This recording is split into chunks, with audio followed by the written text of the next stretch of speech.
오늘 다들 설레는 마음으로 나오셨는데 오늘 이 자리 이 순간까지 우리를 인도하신 에베네셀의 하나님께 다함없는 감사를 올려드립니다.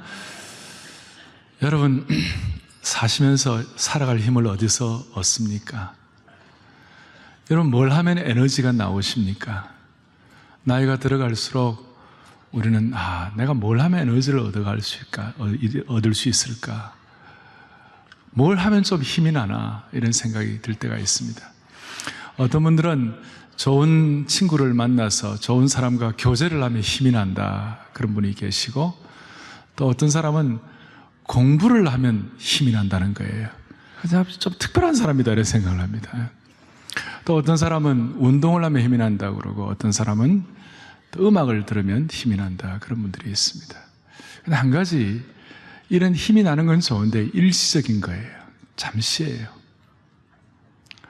늘 운동할 수 있는 거 아니잖아요. 늘 음악 들을 수 있는 거 아니잖아요. 늘 공부하는 거 아니잖아요. 우리가 필요한 것은 시종일관, from beginning to the end, 시작부터 끝까지 한결같은 힘을 얻는 뭐가 있어야 될 것 같아요. AD 4세기에 어거스틴을 변화시켰던 암브로시우스 감독이라는 초대교회 유명한 교부가 있습니다. 암브로시우스는 이런 고백을 합니다. 내가 아플 때 예수님은 나의 약입니다. 내가 도움이 필요할 때 예수님은 나의 힘입니다. 내가 죽음을 두려워할 때 예수님은 나의 생명입니다. 내가 천국을 갈망할 때 예수님은 나의 길입니다. 사방이 어두울 때 예수님은 나의 빛이십니다. 내가 굶주릴 때 예수님은 나의 양식입니다. 그러니까 암브로시우스 감독은 예수님이 힘이었습니다. 조금 우리가 전체적으로 우리가 그림을 그려보는 것이죠. 예수님이 힘인 사람들이 갖는 여러 가지 삶의 형태 중에 하나가, 여러분, 윌리엄 캐리라는 현대 선교의 아버지이자 인도 선교의 문을 열었던 선교사님이 계시죠. 그는 인도에 도착하자마자 얼마 안 돼가지고 딸을 하늘나라에 풍토병으로 먼저 보냈습니다. 딸이 죽었을 때 그가 어떤 행동을 취했는가? 기도의 골방에 들어갔습니다. 깊은 기도를 했습니다. 그래서 그 마음의 상처가 깊은 기도를 통하여 다시 힘이 되어 나왔습니다. 그가 인도에 있는 많은 방언들, 벵고로를 비롯해서 많은 방언들을 성경 번역을 했는데, 이 번역을 하는데 어느 날 순회 전도를 하러 내려가 있는데 번역했던 그 모든 자료들이 다 불에 타버렸습니다. 그 타다남은 잿더미 위에서 그 가운데서도 하나님께 깊은 감사의 기도를 드렸습니다. 말이 안 되는데 그렇게 했어요. 강원도 예수원에 가면 황지라고 있습니다. 그 황지 예수원이 있는데, 예수원이 산 중턱에 있는데요, 밑에서부터 도로에서 산상 걸어 올라가야 합니다.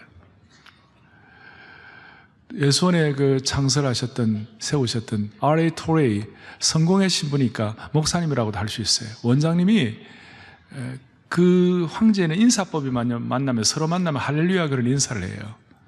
어느 날 이제 밖에 외출하고 나가셨다가 밑에서 이제 올라가는데 위에서 막 소리를 지르는 거예요. 원장님, 그러니까 할렐루야. 근데 그때 예수원에 불이 났거든요. 불이 나가지고 뭐 중요한 것들이 많이 태워지고 그림도 태워지고 막 자료도 타왔는데 예수원에 불 났습니다. 그러니까 밑에 걸어 올라가던 이 알레토레 원장님이 그래도 할렐루야, 유명한 얘기예요. 그래도 할렐루야. 깊은 기도의 골방에 들어가는 사람이 영적 힘을 갖고 할 수 있는 표현이라고 봅니다. 어떤 사람은 우리 그리스도인들 가운데 힘들 때에 말씀을 암송하는 것입니다. 시편 23편 같은 경우 말씀을 암송하면 그렇게 힘이 난다는 것이에요. 또 어려울 때마다 다른 사람을 오히려 섬기고 봉사하면 힘이 난다는 것입니다. 말씀이든 암송이든 깊은 기도든 어쨌든 간에 여러분과 저는 한결같은 힘을 얻는 힘의 원천이 있어야 할 줄로 믿는 것입니다. 그래서 제가 인생을 살아가는데 신앙생활하는 가운데 많은 사람들이 이렇게 이렇게 중도에 좀 어려움을 겪기도 하고 또 낙심하기도 하고 힘을 잃어버릴 때가 있지만, 어떤 성도들은 한결같이 꾸준하게 힘있게 사는 성도들을 제가 보면서 저 나름대로 좀 정리를 했어요. 그것이 뭐냐? 평생 힘있게 살아갈 수 있는 비결이 뭐냐? 지나간 일에는 감사, 장래 일에는 믿음. 과거 일은 감사, 장래 일은 믿음. 자, 한번 하겠습니다. 지나간 일에는, 장래 일에는, 고맙습니다. 지나간 일에는 감사하는 거예요. 감사 안 하면 불평하고 원망한다는 것인데, 불평과 원망은 사람의 독소를 가져오는 거예요. 그래서 사람을 시들시들 죽이는 거예요. 그리고 이 땅에 있으면서도 지옥 같은 삶이에요. 그러나 힘들어도 감사하면 그 마음에 뭐가 생기느냐? 천국 같은 마음이 생기기 시작하도록 만들어주시는 거예요. 자, 지나간 일에는 다시 뭐 한다고요? 감사. 미래 일에는 뭐예요? 믿음이에요.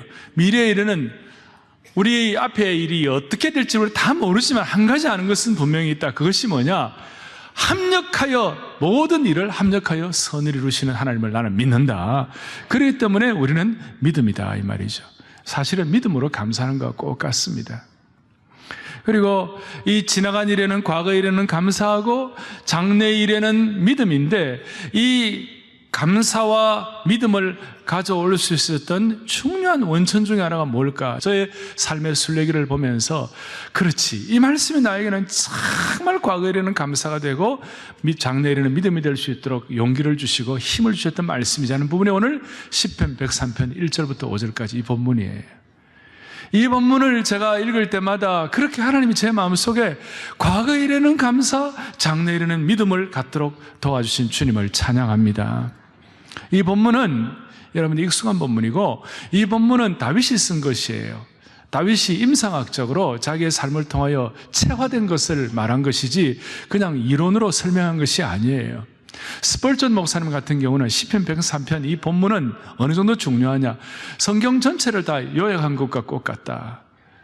성경의 구원 역사가 여기 다 나타나 있다. 개인적으로 또 민족적으로 피조물 전체가 여기에 대해서 고백하는 것이다. 이렇게 말씀하고 있어요. 여기 보니까 시편 103편 1절부터 5절까지 내 영혼아 여호와를 송축하라. 내 속에 있는 것들아 다 그 성호를 송축하라. 거룩한 이름을 송축하라 그랬어요. 내 영혼아 여호와를 송축하며 그 은택을 잊지 말지어다. 그러고 난 다음에 5가지 분사가 나와요. 첫째는 저가 내 모든 뭐를 어떻게 하시며 죄를 사하시며, 죄를 사하셨다. 두 번째로는 내 모든 병을 고치시며, 고치셨다. 세 번째로는 내 생명을 파멸해서 뭐 하시고요? 속량하시고, 옛날에는 구속하시고 그랬어요. 내 생명을 파멸해서 구속하시고 속량하시고, 네 번째는 인자와 긍휼의 관을 뭐 하시고요? 씌워주셨다. 관을 씌워줬다. 마지막으로는 좋은 것으로 내 만족해 하사, 좋은 것으로 만족해 하사 내 청춘으로 독수리같이 뭐 하셨도다? 새롭게 하셨도다. 그래서 오늘 나가시면서 이걸 한번 이 5가지를 계속해서 제가 이제 전체 축약해서 이제 좀 정리해 드릴 텐데, 자, 제가 한마디 하면 한번 해보십시오. 내 모든 죄를, 내 병을, 그 다음에 내 생명을 파멸해서 인자와 긍휼의 관을 좋은 것으로 만족해 하사 내 청춘으로 독수리같이, 할렐루야. 이 5가지 이 분사, 동사형 같은 이 분사를 잘 한번 기억해 보세요. 자, 이제 먼저 생각하겠습니다. 1절, 2절. 내 영혼아 여호와를 송축하라. 그 다음에 뭐가 나오죠? 내 속에 있는 것들아 다 그의 거룩한 이름을 송축하라. 내 속에 있는 것들아, 내 속에 있는 것들아, 이 말이 어떤 것인가 하면 내 속에 있는 것, 히브리어의 본래의 뜻은 본능적으로 주님을 찬양하라는 거예요. 내 속에 있는 것은 내 내장의 아주 깊은 곳, 내 위장의 아주 밑바닥에서부터, 내 삶의 근원에서부터 하나님을 찬양하고 감사하라는 거예요. 기가 막힌 말씀인데요, 한 인간의 가장 감각적인 부분 혹은 그 인간의 존재 그 자체, 그 실체 모든 것을 다 사용해가지고 하나님을 송축하고 감사하라는 거예요. 그러니까 내 의지, 내 정성, 내 전 존재를 사용하셔가지고 하나님을 송축하라는 것입니다. 내 이 본능 자체가, 거룩한 본능이 하나님을 송축하게 되면 희한하게도 거기서부터 힘이 나온다는 것이에요. 희한하게. 그래서 이 거룩한 본능을 가지고 주님을 찬양하게 되면 자연스럽게 따라오는 결과가 뭐냐면 거룩한 비교의식이 생긴다는 것입니다. 비교는 별로 안 좋지만 이 거룩한 비교는 좋은 거예요. 그것이 뭐냐면 내 인생의 차변과 대변을, 내 인생의 좌와 우를 나누어 가지고 좌쪽에는 내가 힘든 거, 부정적인 거, 불평할 것들 뭐 이런 것들을 다 정리하고, 또 우측에는 감사할 것들, 찬양할 것들, 송축할 것들 그걸 다 정리하고, 좌쪽에는 부정적인 것, 우측에는 좋은 것들, 이걸 한번 비교해 보라는 것이에요. 그러니까 내 속에는 모든 것들을 가지고 주님을 찬양하고 내 전 존재가 주님을 찬양하면 자기도 모르게 이 좌우를 비교할 수 있는 능력이 생긴다는 것이에요. 거룩한 본능은 거룩한 비교의식을 가져온다는 것입니다. 그래서 한번 해보라는 거예요. 내 인생의 좌우의 손익계산서를 한번 만들어 가지고 내 인생이 감사에 대해서는 적자 인생인지 흑자 인생인지 한번 정리를 해보라는 것이에요. 제가 오늘 시간만 있으면 여러분들 주보 안에 이 설교 노트를 좀 나눠드리고 거기에다가 좌우를 딱 나누어서 좌쪽에는 내 인생의 부정적이고 힘들고 불평할 것들, 원망할 것들 다 써보시고, 우측에서는 감사할 것들 다 써보시고, 그렇게 한번 시간을 드리고 싶은데 오늘 뭐 추수감사주일 사역도 많으니까 그건 다 못합니다만은, 사랑하는 여러분 한번 잠깐 싹 한번 해보세요. 5초 10초 사이에 인생이 다 지나갈 수 있으니까 파노라마처럼 싹. 좌쪽이 많습니까? 우측이 많습니까? 다시 한번, 좌쪽이 많아요? 우쪽이 많아요? 감사할 것이 더 많으세요? 그런데 얼굴이 지금 왜 그러세요? 네? 다시 해갑니다. 거룩한 본능은 거룩한 비교를 낳는 것입니다. 어린아이들은요 금방 왔다 갔다 해요. 신앙이 어리면 감사가 약하죠. 예를 들어서 지금 내가 몸이 아프고 독감이 걸려 있고 그 다음에 몸살이 나고 아니면 몸에 큰 불편이 오고 이렇게 하면요, 나도 모르게 어떤 생각이 들어요. 안 아프고 그 다음에 참 몸이 평안하고 그러면 얼마나 좋겠나, 그러면 난 참 감사해야 되겠지, 그러면 너무 좋겠다, 너무 감사해지겠다. 그런데요, 몸이 평안하면요 그런 거 아니에요. 몸이 평안하면 다 잊어버려요.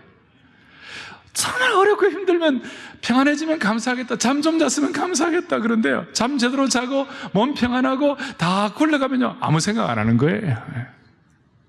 이 비교의식이 사라지기 시작한 거예요. 거룩한 비교의 능력이 사라지기 시작한 거예요. 오늘 이 예배를 드리는 성도들이여, 부탁하노니, 제가 정말 여러분들에게 권면하고 싶은 것이, 인생의 차변과 대변, 인생의 좌측과 우측을 비교해가지고 우리에게는 불평하고 힘든 것들보다도 앉아있고 지금 이 생각하는 가운데서 감사할 일이 더 많게 하신 주님을 찬양합니다. 거기에서 하나님께 주시는 영적 에너지가 나오기를 바라는 것입니다.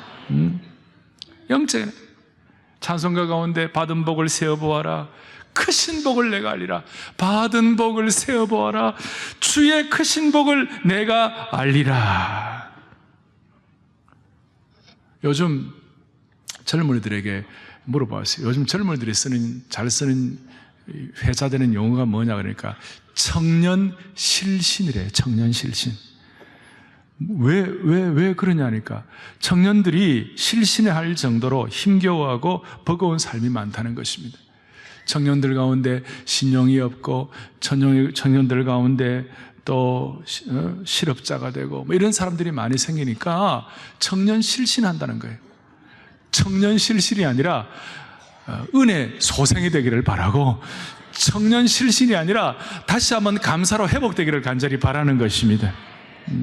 한번 하나님께 앞에서 내 속에 있는 것들아, 내 속에 전 존재를 가지고 주님을 찬양하다 보면 거룩한 비교의 능력이 회복된다는 사실 앞에 영적인 힘이 나오기를 원합니다. 그러기 위해서 시편 103편 오늘 본문을 조금 더 정리를 해드리겠어요. 첫 번째, 우리가 마음속에 기억해야 할 것은 이것이에요. 자, 3절에 제가 내 모든 뭐를 하시고요? 사하시며, 4절 앞에 내 생명을 파멸해서 뭐 하시고요? 속량하시고. 이것이 우리에게 주는 은택이에요. 은택이란 말은 은혜보다도 조금 더 구체적으로 들어간 것인데, 은택이란 말은 하나님께서 그의 자녀들에게 주시는 구체적인 보상, benefit. 하나님 우리에게 주신 구체적인 보상이 뭐냐? 제가 내 모든 죄를 사하시며 내 모든 생명을 파멸해서 속량하셨다. 소위 용서와 사죄의 은택이에요. 이건 우리가 다 익숙하게 한다 이렇게 생각하시면 안 돼요. 본문을 좀 보세요. 3절 다시 한번. 그가 죄악을 사하시는데 죄악 앞에다가 뭐가 들어가 있어요? 네? 모든 죄악, 모든이란 말에 여러분들 마음의 줄을 한번 그어보세요. 모든 죄악을 사하셨다. 이 모든이란 말에는 모든 것이 다 들어있어요. 내 과거의 죄, 현재의 죄, 미래의 죄 다 포함되고, 내가 알고 짓는 죄, 모르고 짓는 죄 다 포함되고, 주님이 내 모든 죄를 다 하셨다는 사하셨다는 이 은택이 마음속에 확 다가오면요, 죄를 마음대로 더 짓는 삶이 아니라 오히려 내 자신을 컨트롤하고 영적인 힘을 가지고 죄를 통제할 수 있는 능력을 받는다는 것입니다. 복음은 그렇다는 거예요. 모든 죄를 사하셨다.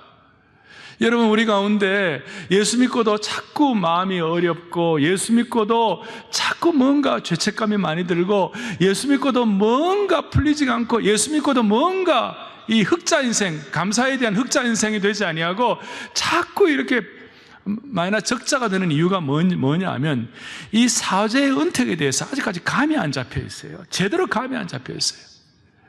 나도 모르게 우리에게 갖고 있는 의식 중에 하나가 자기의예요.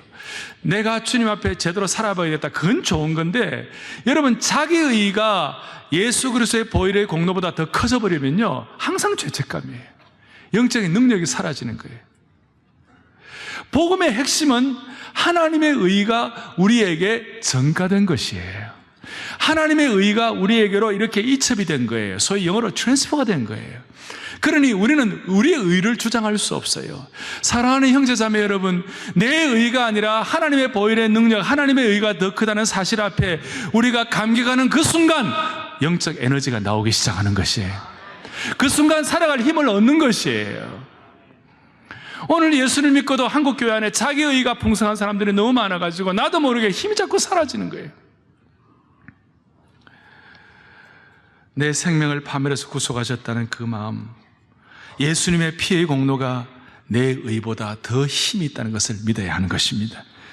반대로 예수님의 피의 공로보다도 아직까지 내 의에 더 집착하게 되면, 자기 의에 집착을 갖게 되면 사죄의 은택에 대해서, 용서의 은택에 대해서 약해지기 시작하는 거예요. 우리의 의가 얼마나 대단합니까? 우리의 의가 크다고 생각할 수 있지만 아니에요. 인간의 의는 누더기와 같은 것이에요. 우리가 하면 잘해도 얼마나 잘하겠어요? 주님 앞에 서면 우리 의는 부끄러운 것이, 촛불 같은 것이에요. 태양빛 앞에 촛불이 무슨 큰 소리를 칠 수가 있겠어요? 우리의 의가 아니라 예수 그리스도의 의, 하나님의 의가 예수 그리스도의 사죄의 능력을 통해 우리에게 전가된 은혜를 찬양하십시다. 여기서 우리가 힘이 나는 거예요. 우리 중에 아무도 이제 앞으로 죄를 한 번도 안 짓고 살 것이다. 우리는 앞으로 예수의 피의 공로를 받았으니 나는 너무 감사하다. 그래, 그걸로 이제 끝내고 나는 앞으로 영원히 내가 아무 죄도 짓지 않고 나는 하나도 실수하지 아니하고 나는 그냥 힘있게 살아갈 것이다. 이렇게 자신할 사람은 아무도 없잖아요. 있습니까? 여러분, 앞으로 주님 앞에 서는 그날까지 아무런 실수하지 아니하고 아무런 죄 짓지 아니하고 아무런 가지 아니하고 깨끗하게 끝까지 살아갈 자신이 있습니까? 그거 생각하면 우리는 기가 죽어요. 그렇지만 주님 오늘 뭐라고 말씀하시는가?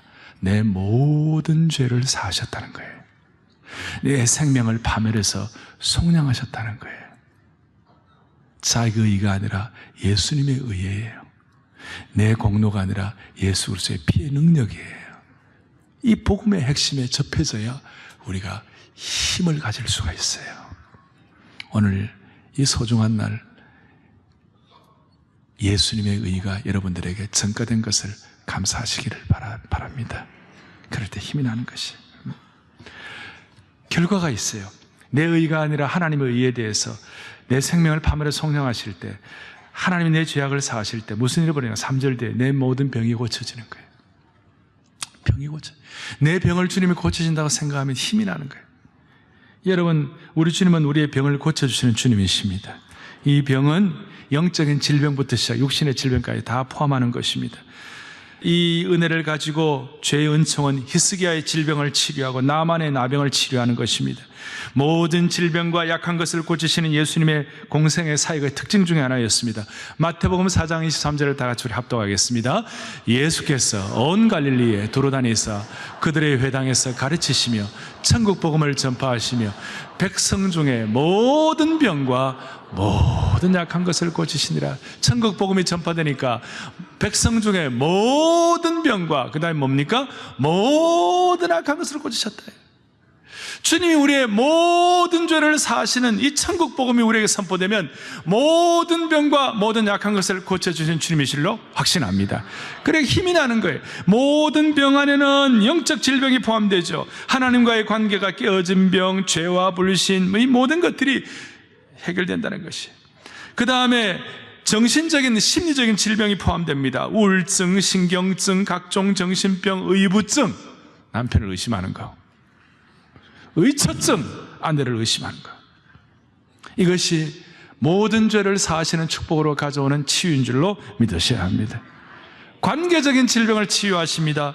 다른 사람과의 관계에서, 다툼과의 갈등에서, 싸움과 원수 맺는 것 등에서 예수님의 화해 사역으로 치유가 되는 것입니다.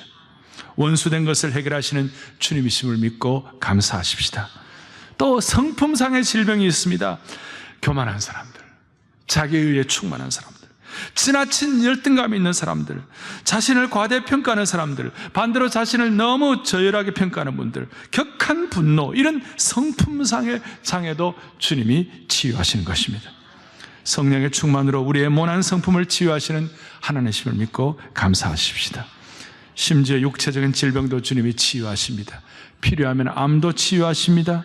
당뇨를 치유하십니다. 성인병을 치유하십니다. 육체적인 질병을 치유하실 능력도 주님이 허락해 주시는 것입니다. 디스크도 치유하시는 주님이신 것입니다. 물론 일반 은총적인 방법으로 의료와 약품을 통해서 주님이 치유하십니다. 이것도 무시하면 안 됩니다. 그러나 궁극적인 치유자는 주님이신 것입니다.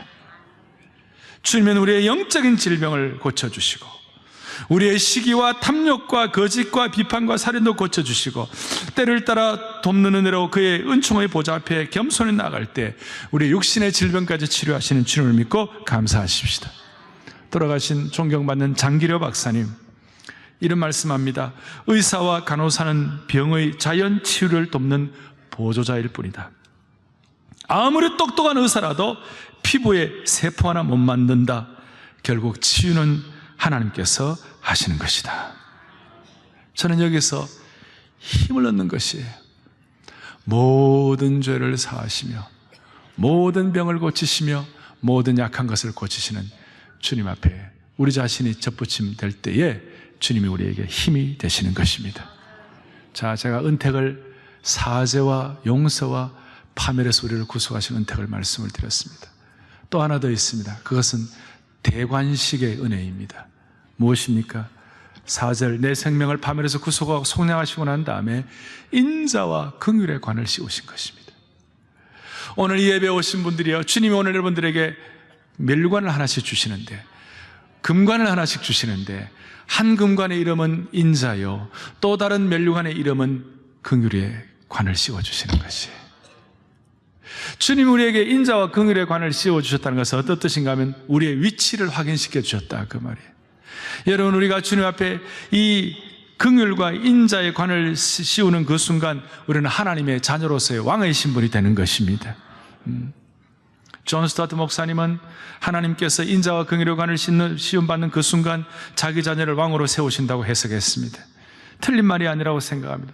시편에 보면 하나님의 자녀들에게 왕의 대관식을 하고 있는데요, 시편 8편 5절을 보겠습니다. 산에 가서 우리가 크게 외칠 수 있는, 하늘은 하나님의 영광을 선포하고 공창은 하나님의 자비를 선포하노다, 그런 거 하고 난 다음에 시편 8편 5절 크게 우리 합독하시죠. 그를 하나님보다 조금 못하게 하시고 영화와 존귀로 관을 씌우셨나이다. 아멘. 우리 하나님보다는 못하지만 하나님 우리에게 무슨 대관식을 하시느냐? 영화와 존귀의 관을 씌우신 하나님을 찬양합니다. 시편 21편에 보면 무슨 말씀하고 있는가? 우리에게 순금관을 그의 자녀들의 머리에 씌워주셨다, 그렇게 말씀하시는 거예요. 인자의 긍휼의 관을 씌워주시는 거예요. 이 인자와 긍휼에 관한 나중에 요한계시록 19장의 어린 양의 혼인잔치에 우리가 주님의 신부가 되어서 머리에 다 퀸스 크라운, 신부의 크라운을 다 씌워주는 거예요. 왕비의 크라운을 자매들에게 씌워주시는 거예요.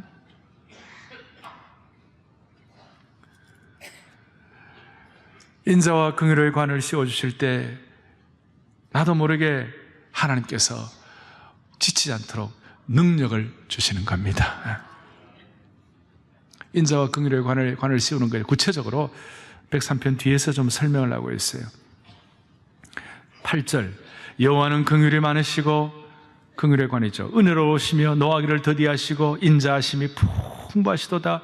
9절같이 읽겠습니다. 자주 경책하지 아니하시며 노를 영원히 품지 아니하시리로다. 이 말씀 읽으면 힘이 생기는 거예요. 또 10절부터 13절까지 저와 같이 한번 교동하십시다. 10절 제가 보겠습니다. 우리의 죄를 따라 우리를 처벌하지 아니하시며 우리의 죄악을 따라 우리에게 그대로 갚지는 아니하셨으니 11절, 이는 하늘이 땅에서 높음같이 그를 경외하는 자에게 그의 인자하심이 크심이도다. 12절, 동이 서에서 먼 것 같이 우리의 죄의 과를 우리에게서 멀리 옮기셨으며 13절 다 함께, 아버지가 자식을 긍휼히 여김 같이 여호와께서는 자기를 경외하는 자를 긍휼히 여기시나니. 아멘. 여러분 10절부터 13절까지 인자와 긍휼이라는 말이 계속 나온 것이에요. 동이 서에서 먼 것 같이 우리 죄가를 멀리 하신 하나님의 긍휼을 베풀어 주옵시고, 또 아버지가 자식을 긍휼히 여기는 같이 우리를 인자하게 여겨주시고. 오늘 이 시편은 다윗이 썼어요. 다윗이 그가 가진 고백이 무엇이에요? 아비가 자식을 불쌍히 여긴다는 말에 나는 여기에 와닿는 것이 있어요. 다윗의 자식 가운데 압살롬이라는 이름도 이상한 자식이 있어요. 다윗을 얼마나 괴롭히는지 몰라요. 아버지를 정말 능욕하고 아버지에게 모욕을 주고 아버지가 머리를 산발하고 기드론 신학가에 맨발로 도망가도록 만들어가지고, 어떻게 보면 저 자식 그냥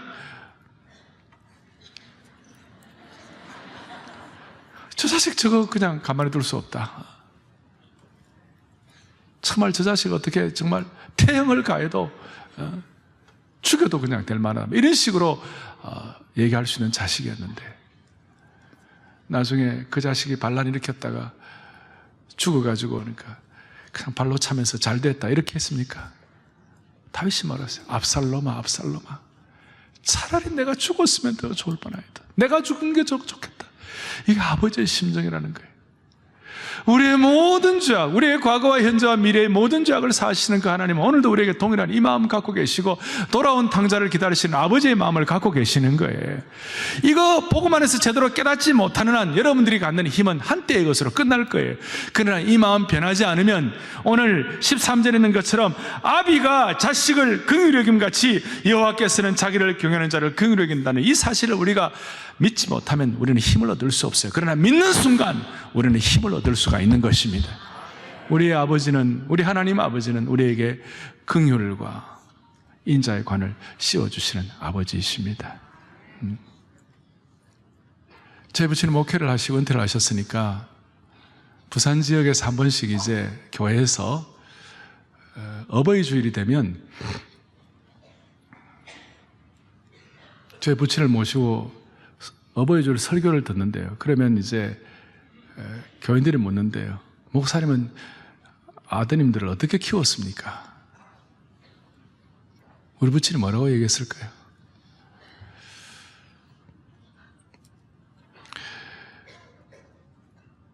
육신의 아버지인 나는 힘이 없다. 경제도 부족하다.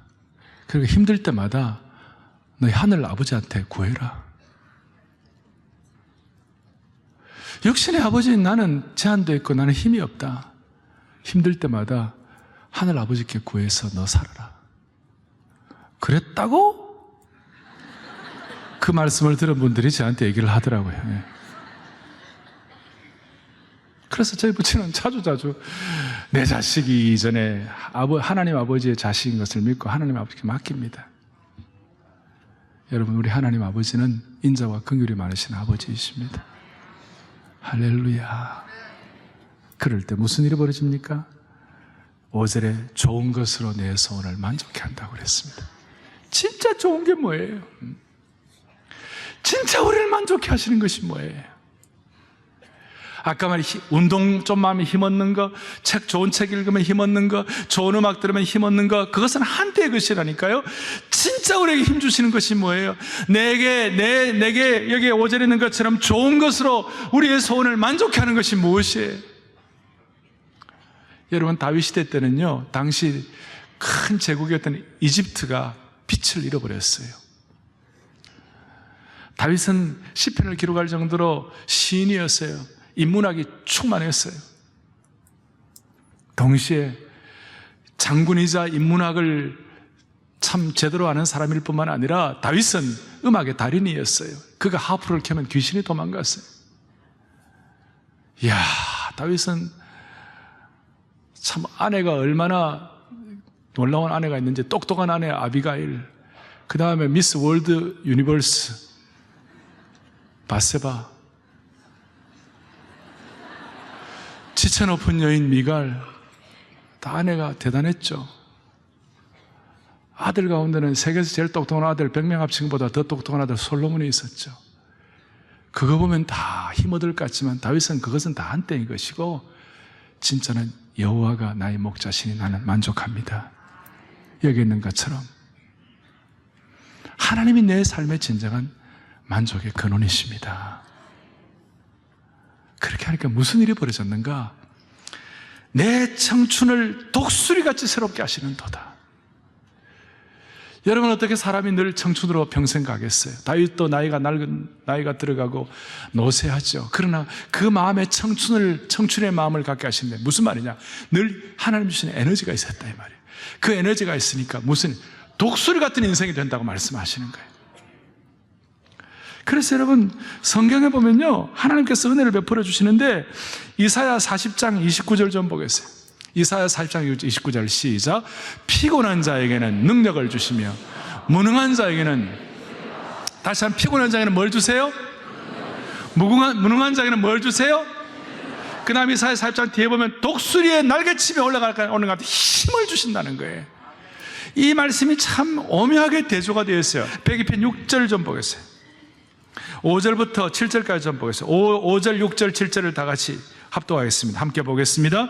나의 탄식 소리로 말미암아 나의 살이 뼈에 붙었나이다. 6절, 나는 광야의 올빼미 같고 황폐한 곳에 부엉이 같이 되어 싸우며. 7절, 내가 밤을 새우니 지붕 위에 외로운 참새 같으니이다. 얼마나 시편 기자가 힘들었으면 나의 살이 뼈에 붙었다고 말하겠어요. 얼마나 고통스러웠으면, 얼마나 마음에 짐이 되었으면, 상처가 되었으면, 살이 뼈에 붙었단 말은 잘못 먹은 입에 음식이 넘어가지 않을 정도로 고통스러웠다 이 말 아닙니까? 살이 뼈에 붙을 정도로. 그걸 표현하는데 뭐라고 표현하냐? 세 마리 새를 광야의 올빼미와 같다, 황폐한 곳에 부엉이와 같다, 외로운 참새와 같다, 지붕 위에 외로운 참새와 같다. 하나님께서 모든 죄를 사하시고 모든 파멸에서 구속하시고 하나님이 주시는 진정한 만족이 없는 인생은, 모든 인생은 예외가 없어요. 모두가 다 광야의 부흥이에요. 아멘. 황폐한 곳에 부흥이에요. 광야 올빼미예요. 외로운 곳에 참새예요. 그런데 하나님께서 그 부흥이와 올빼미와 외로운 참새를 하나님 나라의 에너지를 갖게 하시고 하나님 나라에 비상하는 독수리로 만들어주신다는 거예요. 독수리로 만들어주신다는 거예요. 독수리의 날개치면 막 올라간다는 것이. 모든 원인은 주의 인자함 때문에 그렇습니다. 아비가 자식을 불쌍히 여기는 같이. 시편 63편 3절을 다 같이 보겠습니다. 같이 읽겠습니다. 주의 인자하심이 내 입술이 주를 찬양할 것이라. 아멘. 내 입술이 주를 찬양할 것이라. 옛날 어른들은 이런 때가 되면 하나님 앞에 감사를 드리는데요, 저는 옛날 어른들이 신앙유산을 물려줬던 것을 다음 세대에 물려줘야 할 책임이 있기 때문에 중요한 핵심들은 한국교회가 계속해서 강조하고 지켜나가야 할 것이라고 생각합니다. 옛날 어른들이 했던 말이 있습니다. 첫째, 구원은 뭐로 받는다? 믿음으로 받습니다. 내 의로 받는 것이 아니라 믿음으로 받습니다. 그런데 구원받았다고 해서 다 축복받는 것이 아닙니다. 진짜 축복은 말씀을 순종해야만 받는 것입니다. 근데 축복받는다고 그래서 다 은사를 받는 것은 아니에요. 은사란 것은 말씀을 전하는 은사, 또 전도의 은사, 섬김의 은사, 그 다음에 또 뭐예요? 병 고치는 은사, 이런 은사들 있잖아요. 이 은사는 깊은 기도의 자리에 들어가야 은사를 받습니다. 근데 은사를 받는다고 그래서, 구원받았다고 그래서, 축복받았다고 그래서, 은사 받는다고 그래서 시종일관하는 능력을 끝까지 소유하는 것은 아니에요. 시종일관하는 능력은, 독수리의 날개침에 올라가는 능력은 주님 앞에 본능적으로 내 속에 있는 것들아 다 그 성호를 송축하라. 하나님을 송축하는 사람, 하나님께 감사하는 사람, 과거의 일에는 감사, 미래에는 믿음으로 감사하는 이런 사람들이 끝까지 한평생 열정을 가지고 살아갈 수가 있을 것입니다. 구원, 축복, 순종, 그리고 은사, 그리고 열정을 하나님께서 우리 온 교우들에게 허락해 주시기를 바랍니다.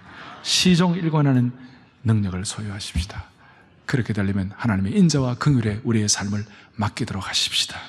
여러분의 실력과 권광과 권력과 아름다움에 맡기지 마십시오. 여러분의 신념이나 의지에 맡기지 마십시오. 우리의 장래를 하나님의 인자와 긍휼의 관을, 그것을 쓰면서, 그리고 아비가 자녀를 불쌍히 여김 같이 하나님 우리를 불쌍히 해주심으로 말미암아 부엉이 같고 외로운 당아새우 같고 외로운 지붕의 참새우 같고 꼴빼미 같은 우리 인생을 하나님 나라의 독수리처럼 비상할 수 있도록 만들어주시기를 바랍니다. 할렐루야. 오늘 이 말씀 그대로 믿으십시다.